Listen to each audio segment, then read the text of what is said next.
नमस्कार। ऐतिहासिक तथ्यों पर आधारित श्रृंखला सच का सामना में आपका स्वागत है। मैं हूं मुकेश कुमार। दोस्तों, संस्कृति को देव भाषा कहा जाता है। हालांकि ये भी कहा जाता है कि अब ये एक मृत प्राय भाषा हो गई है, क्योंकि इसका आम जीवन में कोई इस्तेमाल नहीं करता है। ये पूजा पाठ, मंत्रोच्चार, इस सब तक सीमित रह गया है। बहरहाल, संस्कृत एक भाषा है और भाषा जिंदा रहे तो ज्ञान भी जिंदा रहता है। सवाल ये नहीं है। सवाल आज का ये है कि संस्कृत आज जो हम देख रहे हैं, संस्कृत के बारे में इतनी बात करते हैं, वो कहाँ पैदा हुई, कहाँ जन्मी, कहाँ से आई? क्या हिंदुस्तान में ही इसका जन्म हुआ या बाहर जन्म हुआ? कई बार ऐसे प्रमाण मिलते हैं कि मध्य पूर्व में, सीरिया में संस्कृत के बहुत पुराने उल्लेख मिल रहे हैं। तो क्या वहां से संस्कृत आई थी? क्या आर्य संस्कृत भाषा लेकर आए थे? ये तमाम सवाल हैं जिसे हमें जानने समझने की जरूरत है, क्योंकि इसको हम जब तक भाषा विज्ञानियों के नजरिए से नहीं देखेंगे और ऐतिहासिक और जो दूसरे साक्ष्य हैं उनके बरक्स इसको सामने रखकर नहीं देखेंगे, तब तक समझ में नहीं आएगा कि संस्कृत भाषा, जिसे अब हम पूरी तरह से भारतीय भाषा मानते हैं, दरअसल भारत में जन्मी थी या नहीं जन्मी थी। हमारे साथ जाने माने सामाजिक कार्यकर्ता और इतिहास के जानकार प्रोफेसर राम पुनियानी जुड़ चुके हैं। आपका कार्यक्रम में स्वागत है प्रोफेसर पुनियानी। धन्यवाद। तो ये एक और विवाद है। हम लोगों ने पहले आर्य भारत में रहते थे या बाहर से आए थे, इस पर बातचीत की थी। आज ये संस्कृत भी उसी से जुड़ी हुई है। तो संस्कृत भारत में जन्मी या ये बाहर से आई, इस बारे में क्या कहते हैं भाषा विज्ञानी और जो दूसरे तथ्य और साक्ष्य हैं उनके हिसाब से? देखिए, ये आपने ये बात जो कही वो उसी में पूरा मर्म छुपा हुआ है कि आर्यों का और संस्कृत का बहुत गहरा संबंध रहा है। और पहले तो उसके पहले हम ये देख लें कि ये सरकार जो अभी है वो संस्कृत को ज़्यादा बढ़ावा देना चाहती है। एक प्रकार से संस्कृत को वो हिंदू राष्ट्रवाद की प्रतीक के रूप में प्रस्तुत करना चाहती है। इसलिए आपने देखा होगा कि बैंकॉक में जब अंतर्राष्ट्रीय संस्कृत कॉन्फ्रेंस हुई थी तो उसमें हमारे यहाँ के 2 मिनिस्टर्स गए, करीब 200-250 विद्वान, संस्कृत के विद्वान यहाँ गए। पर ये भी बात हम समझ लें कि संस्कृत की व्याकरण बहुत विकसित हुई थी। मैं इसलिए शुरू में कह रहा हूँ कि ये इसका उपयोग समाज में कम क्यों हो गया। इस पर आने के पहले कि इसका उगम कहाँ हुआ, पहले हम देखें कि ये नष्ट प्राय से मेरा तात्पर्य ये नहीं है कि भाषा के रूप में वो कमज़ोर हो गई है। इसका व्याकरण तो मेरे ख्याल से दुनिया के सबसे बेहतरीन व्याकरणों में से एक है जो पाणिनि और बाकी लोगों ने विकसित किया। पर इसको एक देव भाषा के रूप में प्रस्तुत किया गया। और एक मैं यहाँ छोटी सी आपको कहानी बताना चाहता हूँ, घटना बताना चाहता हूँ। और वो उसमें सच्चाई ये है कि गोस्वामी तुलसीदास ने जब रामचरितमानस को अवधी में लिखा तो वहाँ के ब्राह्मणों ने उनका निष्कासन कर दिया। और निष्कासन इसलिए किया क्योंकि गोस्वामी तुलसीदास ये अवधि में लोगों तक इस बात को ले जा रहे थे। और क्योंकि ब्राह्मण वर्ग नहीं चाहता था कि आम लोगों को इसकी सच्चाई पता चले, इसलिए उन्हें तुलसीदास जी को समाज से निष्कासित कर दिया था। मेरे कहने का तात्पर्य ये भाषा को यहाँ एक चीज मैं जोड़ना चाहता हूँ प्रोफेसर पुनियानी, चूंकि आपने इस बात का जिक्र किया है, तो भाषा की जो अपनी राजनीति होती है वो यहाँ देखने को मिल सकती है कि कैसे भाषा पर ब्राह्मणवाद ने अपना वर्चस्व कायम करके लोगों को ज्ञान से वंचित रखा, क्योंकि भाषा ज्ञान को ले जाने का माध्यम होती है। और उस समय यहाँ तक कहा जाता था कि अगर कोई संस्कृत सुन लेगा तो उसके कान में पिघला हुआ शीशा डाल दिया जाएगा, उसको दंडित किया जाएगा। तो संस्कृत को आम लोगों से बचा बचा कर रखा गया ताकि आम लोग जागरूक ना हो, उनको ज्ञान ना मिले, वो अज्ञानी बना रहे और हम उन पर शासन करता रहे। जी हाँ, क्योंकि ये बहुत महत्वपूर्ण मुद्दा है भाषा के बारे में। और भाषा वही जीवित रहती है जो ज़्यादा मेल जोल से और दूसरी चीज़ों से बढ़ती रहती है। अभी आप देखिए, ऑक्सफोर्ड इंग्लिश डिक्शनरी में हर साल हजारों शब्द दूसरी भाषाओं के डाले जाते हैं और उसको एक अच्छी बात मानते हैं। संस्कृत में एक उल्टी प्रक्रिया हुई कि ये शुद्ध है, ये अशुद्ध है, ये इसके आधार पे उसको सीमित करते गए। खैर, वो एक बात है। अब दूसरा, संस्कृत जैसे हमने आर्यों के बारे में चर्चा की थी, उससे संस्कृत का बहुत जुड़ाव है। और जो ऋग्वेदी संस्कृत है जो आई, उसके भी पहले जो आपने इशारा किया, सीरिया, सीरिया और टर्की, यहाँ भी यही भाषा का प्रचलन था। अब इसमें मैं थोड़ा-सा आपको इसलिए उल्लेख करना चाहूँगा क्योंकि वहाँ जो सीरिया के जो एक साम्राज्य था, मित्तानी साम्राज्य था, और उनके एक प्रकार के नाम जो होते थे वो संस्कृत के होते थे। और संस्कृत भाषा को अगर हम वहाँ देखना चाहें तो उसमें भी जैसे ये भाषाओं को उन्होंने संस्कृत का ग्रीक, लैटिन से कुछ समानता है, और उसको एक कहते हैं प्रोटो इंडो यूरोपियन लैंग्वेजेस, क्योंकि ये जो है एक्सक्लूसिविज्म कि हम विशेष हैं और बाकी इसके अलग, सब चीज़ें मेल जोल से ही समाज में चलती रही हैं। तो एक तो इंडो यूरोपियन भाषाएं और इंडो ईरानियन भाषाएं जो बाद में आई, पहले इंडो यूरोपियन थे, उसमें संस्कृत भी है, ग्रीक भी है, लैटिन भी है, ये सब में कई चीज़ें समान भी मिलती हैं। तो ये जो बात हम कर रहे थे इसका उल्लेख encyclopedia of Indo European cultures जो मैलेरी और एडम्स ने एडिट की है, उसमें आपको इसका उल्लेख मिलेगा। अब बात ये आती है कि जो ऋग्वेद की संस्कृत है वो करीब 1500 साल, कॉमन एरा के 1500 साल पहले आई, और उसके 250-300 साल पहले उल्लेख मिलते हैं सीरिया में। और सीरिया में ये जो मित्तानी साम्राज्य है उसमें आपको मिलेगा, ऐसे बहुत सारे शब्द मिलेंगे जो संस्कृत से मिलते जुलते हैं। जैसे देखिए, पुरुष, तुसरत्ता, इंद्रोता, सुबंधु, इस प्रकार के शब्द वहाँ अभी भी प्रचलित हैं, और उनके कई राजाओं और राजकुमार में ये शब्द प्रचलित होते थे।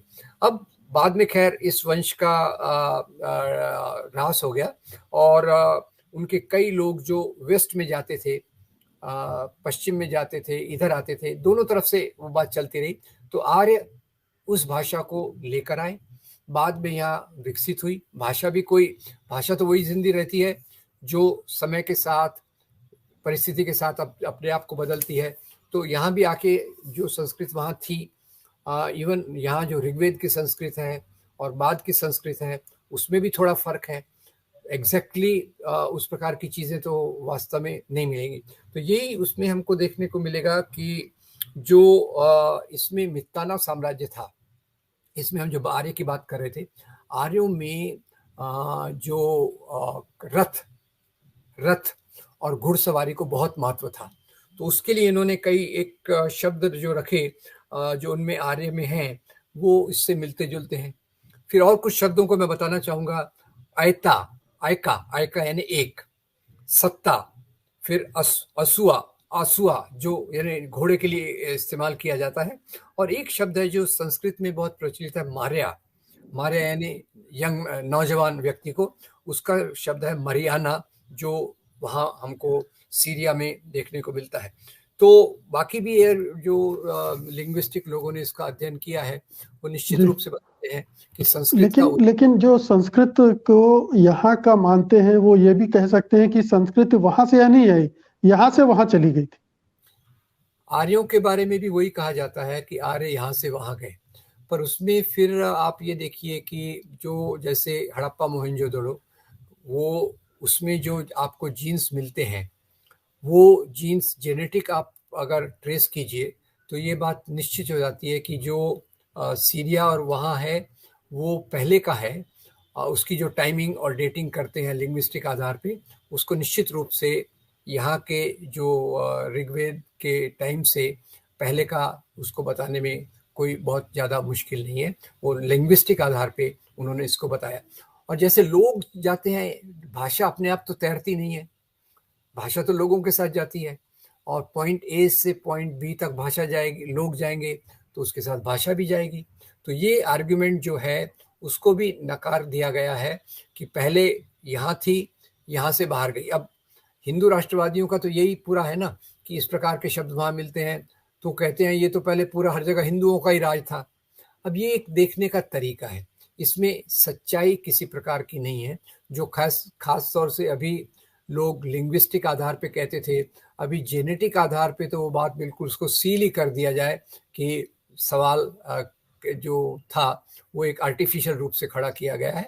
और जैसे मैं सोचता हूँ कि हम पहले आए थे या बाद में आए थे, क्या फ़र्क पड़ता है, क्योंकि जो राष्ट्र बनते हैं, और राष्ट्र तो कोई इस आधार पे बनते नहीं है कि सबसे पहले कौन आया था। ये तो केवल संकीर्ण राष्ट्रवाद वाले इस प्रकार के सोच रखते हैं। अब जी। आज देखिए, अमेरिका में, एक आखिरी बात कहता हूँ, अमेरिका में आज लाखों हिंदू हैं, मेरे ख्याल से 1 लाखों हिंदू हैं वहाँ।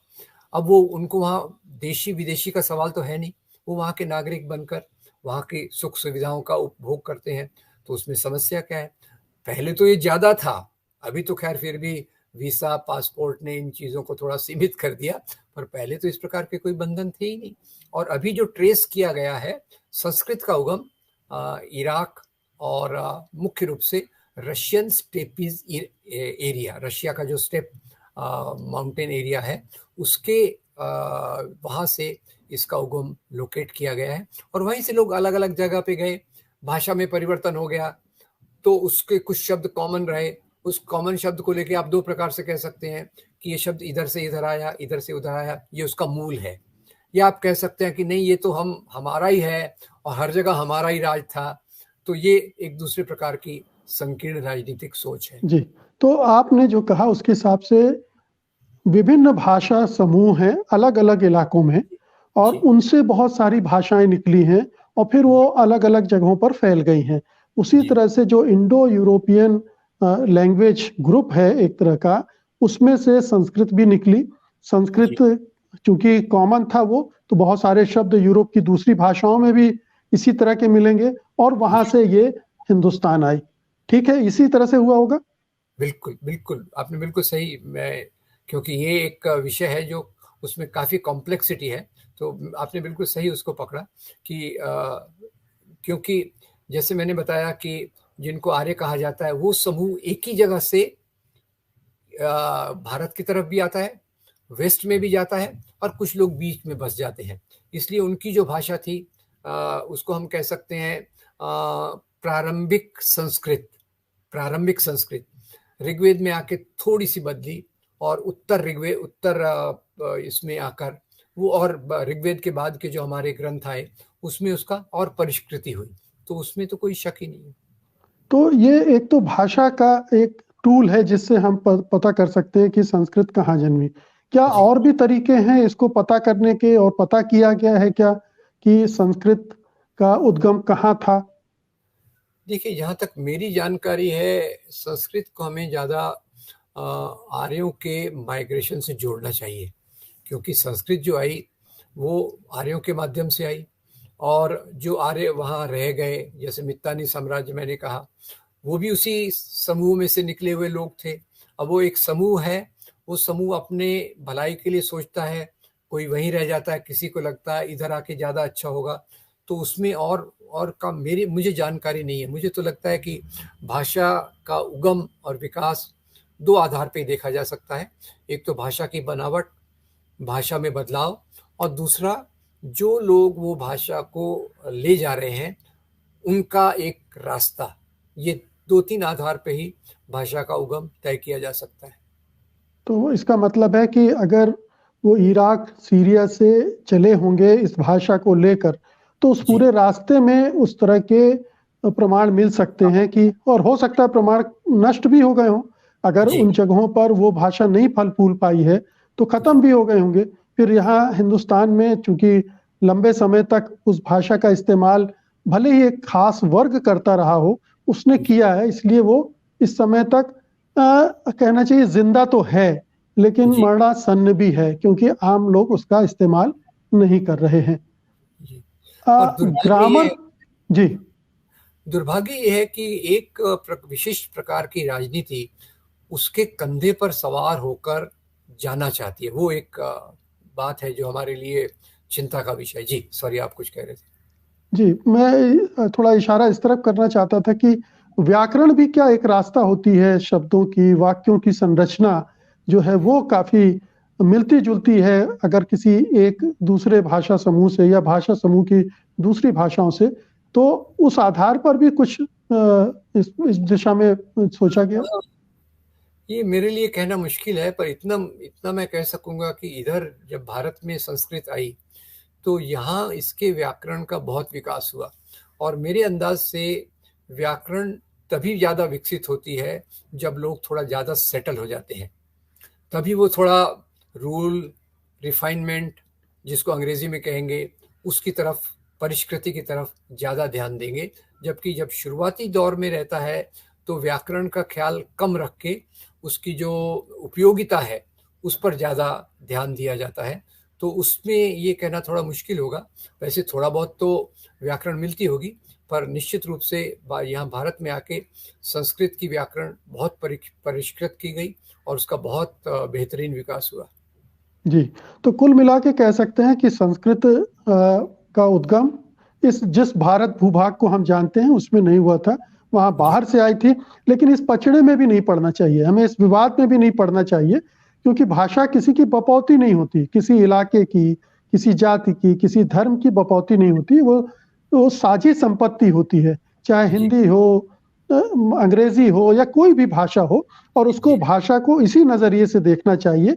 वो एक संवाद का माध्यम होती है, संप्रेषण का माध्यम होती है, और ज्ञान और पूरी जो हमारी स्मृति है उसको भी आगे ले जाने का काम करती है। तो उस दृष्टि से संस्कृत पर हमें गर्व भी करना चाहिए, उसका इस्तेमाल हो सके तो वो भी करना चाहिए, लेकिन उसमें जो नकारात्मक तत्व हैं उनसे भी बचना चाहिए, क्योंकि वहाँ पंडावाद बहुत है, वहाँ ब्राह्मणवाद बहुत है, और इसीलिए उसको महिमा मंडित भी किया जाता है। तो उससे बचकर हमें अपने इस्तेमाल, अपनी जरूरत के हिसाब से, अपनी भलाई के हिसाब से संस्कृत को देखना, पढ़ना, सुनना और इस्तेमाल करना चाहिए। बहुत बहुत शुक्रिया प्रोफेसर पुनियानी आज की बातचीत के लिए, धन्यवाद आपका। सत्य हिंदी का ऐप डाउनलोड करें गूगल प्ले स्टोर पर।